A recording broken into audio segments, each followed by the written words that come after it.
ഇന്ന് നമ്മൾ ഉണ്ടാക്കുന്നത് ഒരു ബ്ലാക്ക് ഫോറസ്റ്റ് കേക്കാണ്.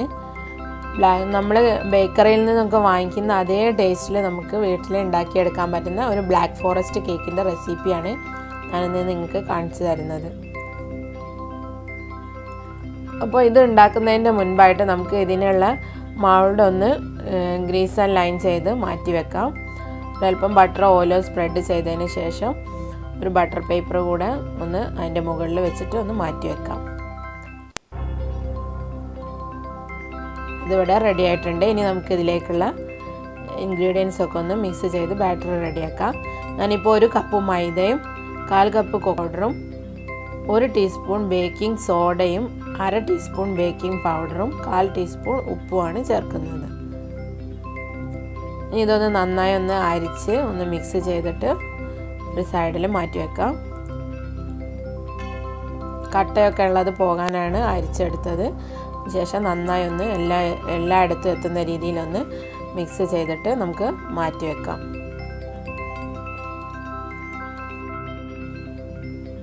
ഇനി നമുക്ക് ഇതിനകത്തേക്കുള്ള വെറ്റ് ഇൻഗ്രീഡിയൻസ് ഒക്കെ മിക്സ് ചെയ്തെടുക്കാം. അപ്പോൾ ഞാൻ ഇതിലേക്ക് 1/2 teaspoon coffee powder, instant coffee പൗഡറാണ്. അതിനകത്തേക്ക് 1/2 കപ്പ് തിളച്ച വെള്ളം ഒഴിച്ചൊന്ന് മിക്സ് ചെയ്ത് ഒരു സൈഡിൽ വെക്കുന്നുണ്ട്. നമുക്കിത് നല്ല ചൂടോട് കൂടി തന്നെ നമുക്കിത് ബാറ്ററിനകത്തേക്ക് ചേർത്ത് കൊടുക്കണം. 1/2 കപ്പ് ബട്ടർ മിൽക്ക്, അതുപോലെ 1 എഗ്ഗ്, അത്യാവശ്യം നല്ല വലുപ്പമുള്ള 1 എഗ്ഗ്, പിന്നെ 1 കപ്പ് പഞ്ചസാര, പൊടിക്കാത്ത പഞ്ചസാരയാണ്. ഇനി ഇതെല്ലാം കൂടെ ഒന്ന് മിക്സ് ചെയ്യാം. പഞ്ചസാര ഒന്ന് മെൽറ്റായി കിട്ടാൻ വേണ്ടിയിട്ട് മിക്സ് ചെയ്താൽ മതി, ഒരുപാട് മിക്സ് ചെയ്യണ്ട. ഇനി ഇതിലേക്ക് 1/4 കപ്പ് ഓയിൽ, നമ്മൾ നേരത്തെ മിക്സ് ചെയ്ത് മാറ്റി വെച്ചിട്ടുള്ള ആ കോഫി, അതുപോലെ 1/2 ടീസ്പൂൺ വാനില എസൻസ്, ഇത്രയും കൂടെ ചേർത്ത് കൊടുക്കണം. ഇനി ഇതെല്ലാം കൂടെ ഒന്ന് നന്നായി ഒന്ന് മിക്സാക്കി എടുക്കാം. ഇനി ഇതിലേക്ക് നമ്മൾ അരിച്ച് മാറ്റി വെച്ചിട്ടുള്ള ഫ്ലോർ ചേർത്ത് മിക്സ് ചെയ്യാം. ജസ്റ്റ് മിക്സായി വന്നാൽ മാത്രം മതി, ഒരുപാട് സമയം ഇളക്കി യോജിപ്പിക്കേണ്ട ആവശ്യമില്ല. ഫ്ലോറും നമ്മൾ ബാറ്ററും കൂടെ ഒന്ന് ശരിക്കും അങ്ങ് മിക്സായി അലിഞ്ഞ് കിട്ടിയാൽ മതി. അപ്പോൾ നമ്മുടെ ബാറ്റർ ഇവിടെ റെഡി ആയിട്ടുണ്ട്. നല്ല ലൂസായിട്ടുള്ള ബാറ്ററാണ് ഉണ്ടാവുക, തിക്കായിട്ടുള്ളൊരു ബാറ്ററല്ല. ഇനി നമുക്കിത് നമ്മൾ നേരത്തെ തയ്യാറാക്കി വെച്ചിട്ടുള്ള ആ മൗൾഡിനകത്തേക്ക് ഒഴിച്ചു കൊടുക്കാം. അതിനുശേഷം 180 ഡിഗ്രി പ്രീ ഹീറ്റഡ് അവനിൽ 15 മിനിറ്റ് പ്രീ ഹീറ്റ് ചെയ്ത അവനിൽ 35 മുതൽ 45 മിനിറ്റ് വരെ, അത് നിങ്ങളുടെ ഓവനനുസരിച്ച് അത് ടൈമിൽ കുറച്ച് വ്യത്യാസം വരും. അതുകൊണ്ടാണ് 35 മുതൽ 45 മിനിറ്റ് വരെ. 35 മിനിറ്റ് കഴിയുമ്പോൾ ഒന്ന് ചെക്ക് ചെയ്ത് നോക്കുക. റെഡി ആയിട്ടില്ലെങ്കിൽ ഒരു 10 മിനിറ്റ് കൂടെ ഒന്ന് വെച്ച് കൊടുത്താൽ മതി. ഞാൻ 35-40 മിനിറ്റിൽ 35 മിനിറ്റ് വെച്ച് 40 മിനിറ്റൊക്കെ ആയപ്പോഴേക്കാണ് ശരിക്കും അങ്ങ് ബേക്കായത്. അപ്പോൾ ചെറിയ വ്യത്യാസം ഉണ്ടാവും, അത് നോക്കിയിട്ട് ചെയ്യാം. അപ്പോൾ ഞാനിവിടെ കേക്ക് പുറത്തെടുത്തിട്ടുണ്ട്. ഒരു ടൂത്ത് പിക്ക് വെച്ച് ചെക്ക് ചെയ്യുമ്പോൾ ക്ലിയർ ആയിട്ടാണ് കിട്ടുന്നത്. ഇനി ഇതൊന്ന് തണുക്കാനായിട്ട് വെക്കണം. അപ്പോൾ കേക്ക് തണുത്ത് വന്നിട്ടുണ്ട്. ഇനി നമുക്കിതൊന്ന് ഡിമോൾഡ് ചെയ്യാം. അതിനുശേഷം അതിൻ്റെ നമ്മൾ വെച്ച് കൊടുത്തിട്ടുള്ള ബട്ടർ പേപ്പറൊക്കെ ഒന്ന് റിമൂവ് ചെയ്ത് ഒഴിവാക്കണം.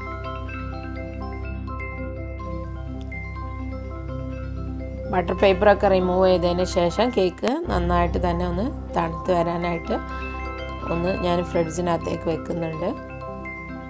നിർബന്ധമല്ല, പുറത്ത് തന്നെ വെച്ചാലും മതി. ഇനി നമുക്ക് ഇതിലേക്കുള്ള ബാക്കിയുള്ള ചേരുവകളൊക്കെ ഒന്ന് റെഡിയാക്കാം. ഞാനിപ്പം ക്യാൻഡ് ചെറിയാണ് എടുത്തിട്ടുള്ളത്. ഇത് വിത്ത് സ്റ്റെമ്മ് വരുന്ന ചെറിയാണ്. നമ്മൾ ബേക്കറിയിൽ നിന്നൊക്കെ വാങ്ങിക്കുമ്പോൾ നമുക്ക് വിത്ത് സ്റ്റെമ്മ് വരുന്ന ചെറീസാണ് കിട്ടാറ്. അപ്പോൾ അതിൽ നിന്ന് അതിൻ്റെ ചെറിയുടെ സോക്ക് ചെയ്ത് വെച്ചിട്ടുള്ള ചെറി സിറപ്പ്, അത് ഞാൻ 1/4 കപ്പ് എടുക്കുന്നുണ്ട്. നമ്മൾ ഉണ്ടാക്കിയിട്ടുള്ള കേക്ക് നല്ല മോയ്സ്റ്റുള്ള നല്ല കേക്കാണ്. അപ്പോൾ അതിൽ എക്സ്ട്രാ നമ്മൾ അതിനകത്തേക്ക് ഒരുപാട് അതൊന്ന് നനച്ച് കൊടുക്കേണ്ട ആവശ്യമില്ല. അപ്പോൾ 1/4 കപ്പ് സിറപ്പ് ഞാൻ എടുത്തിട്ടുണ്ട്. നമുക്ക് ആവശ്യമുള്ളത് മാത്രം വെച്ച് നനച്ചെടുത്താൽ മതി. അതുപോലെ ഒരു 150 ഗ്രാം ചെറിയും ഞാനിവിടെ എടുത്തിട്ടുണ്ട്.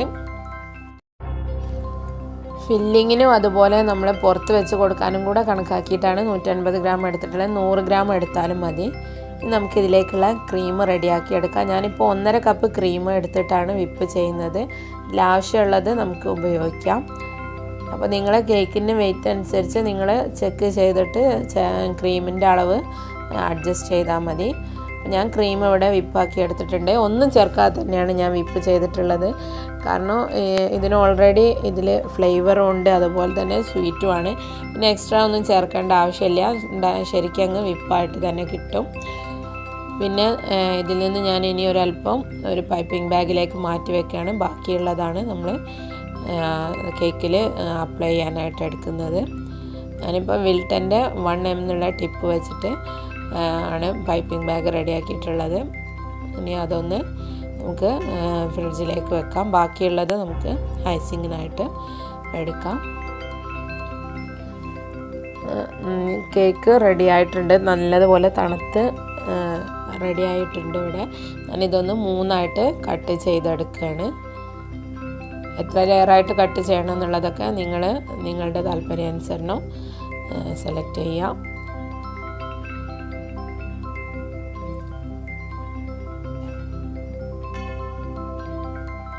ഞാനൊരു 3 ലെയറായിട്ട് കട്ട് ചെയ്തെടുക്കുന്നുണ്ട്. അതിന് ശേഷം നമുക്കിതൊന്ന് നമ്മൾ നേരത്തെ എടുത്ത് വെച്ചിട്ടുള്ള ചെറി സിറപ്പ് വെച്ചൊന്ന് നനച്ച് കൊടുക്കാം. ജസ്റ്റ് ഒന്ന് വെറുതെ ഒന്ന് നനച്ചാൽ മതി. കാരണം ഈ കേക്ക് ഇതിൽ ശരിക്കും നനച്ചെടുക്കേണ്ട ആവശ്യം വരുന്നില്ല. പിന്നെ നമ്മൾ സാധാരണ ബ്ലാക്ക് ഫോറസ്റ്റ് കേക്ക് ഉണ്ടാക്കുമ്പോൾ നോർമലി ബേക്കറിയിലൊക്കെ ഒരു ചെറി ബ്രാൻഡി ചേർക്കുന്നുണ്ട്. ആ ഒരു എഫക്റ്റ് നമ്മളെ കേക്കിന് കിട്ടണമെന്നുണ്ടെങ്കിൽ നമ്മൾ ഈ ചെറി സിറപ്പ് ഒരല്പം ചേർത്ത് കൊടുത്താൽ മതി. അതുകൊണ്ട് മാത്രമാണ് ജസ്റ്റ് ഒന്ന് നനച്ചെടുക്കുന്നത്. ഇനി നമുക്ക് ഇതിൻ്റെ മുകളിൽ ക്രീം സ്പ്രെഡ് ചെയ്യാം.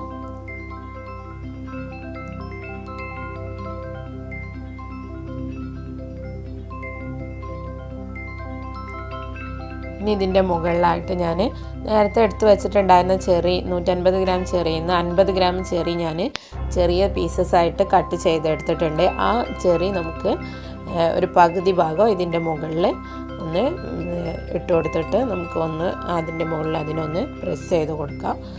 പെട്ടെന്ന് ഇളകി പോകാതിരിക്കാനായിട്ടാണ്.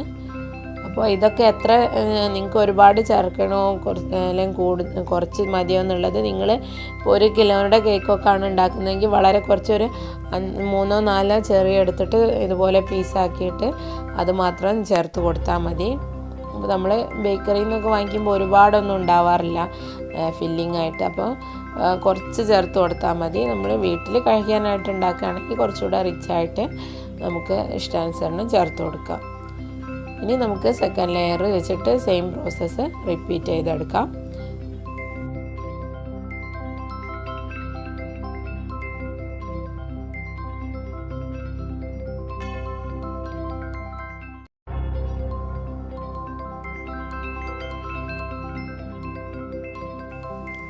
ഇനി ഫൈനൽ ലെയർ വെച്ചിട്ട് അതും ജസ്റ്റ് ഒന്ന് നനച്ച് കൊടുക്കാം. ഒരുപാട് സിറപ്പ് വെച്ച് ഒഴിച്ച് കളയരുത്. അപ്പോൾ അത് വല്ലാതെ അങ്ങ് ചളി പോലെ ആയിപ്പോവും കേക്ക്. നല്ല മോയ്സ്റ്റുള്ള കേക്കാണ്. നമ്മൾ സാധാരണ ഉണ്ടാക്കുന്ന കേക്ക് ഡ്രൈ ആയിട്ടുള്ള കേക്കാണ് ഉണ്ടാക്കാറ്. അപ്പോഴാണ് നമ്മൾ ഒരു 1/4 കപ്പ് വാട്ടറൊക്കെ വെച്ച് നനച്ച് കൊടുക്കുന്നത്. ഇനി നമുക്ക് ഇതിൻ്റെ മുകളിൽ നന്നായി തന്നെ ക്രീം വെച്ച് ഐസിങ് ചെയ്തെടുക്കാം.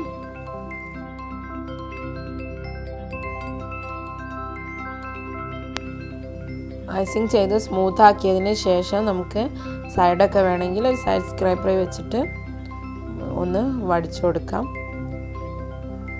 ഐസിങ്ങൊക്കെ എങ്ങനെയാണ് ചെയ്യേണ്ടതെന്ന് ഒരുപാട് വീഡിയോസിൽ ഞാൻ പറഞ്ഞതാണ്. അതുകൊണ്ടാണ് ഇത്രയും ഫാസ്റ്റായിട്ട് കാണിക്കുന്നത്. ഇപ്പോൾ കേക്കിൻ്റെ ഐസിങ് ഇവിടെ കംപ്ലീറ്റ് ആയിട്ടുണ്ട്.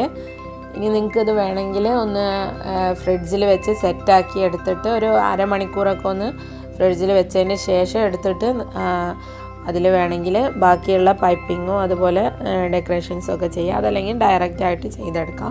ഞാനിപ്പോൾ 50 ഗ്രാം ഡാർക്ക് ചോക്ലേറ്റ് ഷേവിങ്സ് എടുത്തിട്ടുണ്ട്. ഇനി ഇതിൻ്റെ സൈഡിലൊന്ന് വച്ച് കൊടുക്കാം.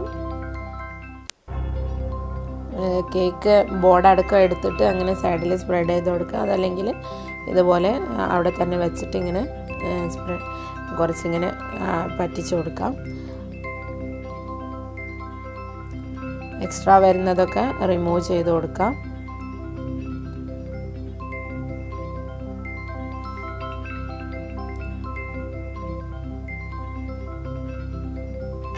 ഇപ്പോൾ ഇത് കംപ്ലീറ്റ് ആയിട്ടുണ്ട്. ഇനി നമുക്ക് നമ്മുടെ ഇഷ്ടത്തിന്, നിങ്ങളെ ഇഷ്ടത്തിനനുസരിച്ച് നിങ്ങൾക്ക് കേക്കിൻ്റെ ഡെക്കറേഷൻ ചെയ്തെടുക്കാം. അതൊക്കെ തികച്ചും ഓപ്ഷണലാണ്. ഞാൻ എങ്ങനെ ചെയ്യുന്നു എന്നുള്ളത് ഒരു നോക്കിയിട്ട് ചെയ്യേണ്ട ആവശ്യമില്ല. നിങ്ങൾക്ക് നിങ്ങളുടെ ഐഡിയക്ക് അനുസരിച്ച് എങ്ങനെ വേണമെങ്കിലും ചെയ്തെടുക്കാം. ജസ്റ്റ് ഒരു എൻ്റെ ഐഡിയക്ക് അനുസരിച്ചുള്ളത് ഒരു ഡിസൈൻ കാണിക്കുന്നതേ ഉള്ളൂ. ഒരു കാൽഭാഗത്തോളം ചെറി വെച്ചിട്ടുണ്ട്. അതിന് ബാക്കിയുള്ള ഭാഗം നമ്മൾ നേരത്തെ വെച്ചിട്ടുണ്ടായിരുന്ന പൈപ്പിംഗ് ബാഗിൽ നിന്ന് ചെറിയ റോസെറ്റ്സ് വരച്ചു കൊടുത്തതാണ്. ഇനി അതിൻ്റെ മുകളിൽ ചെറിയ ഷേവിങ്സ് വെച്ച് കൊടുക്കുന്നുണ്ട്. ഇത് തികച്ചും ഒരു ഓപ്ഷണൽ മാത്രമായിട്ടുള്ളൊരു ഇതാണ്. നിങ്ങൾക്ക് എങ്ങനെയാണ് നിങ്ങളുടെ ഓപ്ഷൻ എന്ന് വെച്ചാൽ അതുപോലെ ചെയ്യുക. പിന്നെ നിങ്ങൾ പുറത്ത് കൊടുക്കാനാണ് വെയിറ്റും കൂടെ കൺസിഡർ ചെയ്തിട്ട് അങ്ങനെ ചെയ്തെടുക്കാം. ഇനി ഞാനിതിന് ബോർഡർ വെക്കാനായിട്ട് ഒരു 7 പോയിൻറ്റ്സ് ഉള്ള ഒരു സ്റ്റാർ നോസിൽ എടുത്തിട്ടുണ്ട്. ചെറിയ നോസിലാണ്. അതൊരു പൈപ്പിംഗ് ബാഗിലേക്ക് ഇട്ട് നമ്മൾ നേരത്തെ എടുത്തിട്ടുണ്ടായിരുന്ന പൈപ്പിംഗ് ബാഗ് അതിനകത്തേക്ക് വെച്ച് കൊടുത്തിട്ട് ഒന്ന് പൈപ്പിംഗ് ചെയ്തെടുക്കുകയാണ്. അപ്പോൾ നമുക്ക് അത് ആ പൈപ്പിംഗ് ബാഗിനകത്തുനിന്ന് മാറ്റിയിട്ട് ചെയ്യേണ്ട ഒരു സിറ്റുവേഷൻ വരില്ല.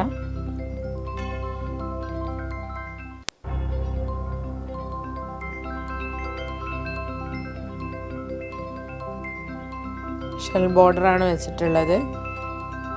ഈ ഡെക്കറേഷനൊക്കെ തികച്ചും അവനവൻ്റെ ഐഡിയക്ക് അനുസരിച്ച് അവനവൻ്റെ താല്പര്യം പോലെ ചെയ്തെടുക്കാവുന്നതാണ്. അപ്പോൾ നമ്മളെ ആ ഷോപ്പിൽ നിന്ന് വാങ്ങിക്കുന്ന അതേ ഒരു ടെക്സ്ചറിലും ഒരു ടേസ്റ്റിലും ഒക്കെ നമുക്ക് കിട്ടുന്ന ഒരു ബ്ലാക്ക് ഫോറസ്റ്റ് കേക്കിൻ്റെ റെസിപ്പിയാണ് ഞാൻ നിങ്ങൾക്ക് ഇന്ന് കാണിച്ചിട്ടുള്ളത്. റെസിപ്പി നിങ്ങൾക്ക് ഇഷ്ടമായിട്ടുണ്ടാകുമെന്ന് കരുതുന്നു. എല്ലാവരും ഒന്ന് ട്രൈ ചെയ്ത് നോക്കുക. എന്നാലും നിങ്ങൾക്ക് അതിൻ്റെ ഒരു ടേസ്റ്റും ടെക്സ്ചറും ഒക്കെ എങ്ങനെ തന്നെയാണെന്നുള്ളത് നിങ്ങൾക്ക് കറക്റ്റായിട്ട് മനസ്സിലാക്കിയെടുക്കാൻ പറ്റുള്ളൂ. അപ്പോൾ വീഡിയോ നിങ്ങൾക്ക് ഉപകാരപ്രദമായിട്ടുണ്ടാകുമെന്ന് കരുതുന്നു. ഇഷ്ടമായെങ്കിൽ ഷെയർ ആൻഡ് ലൈക്ക് ചെയ്യാൻ മറക്കരുത്.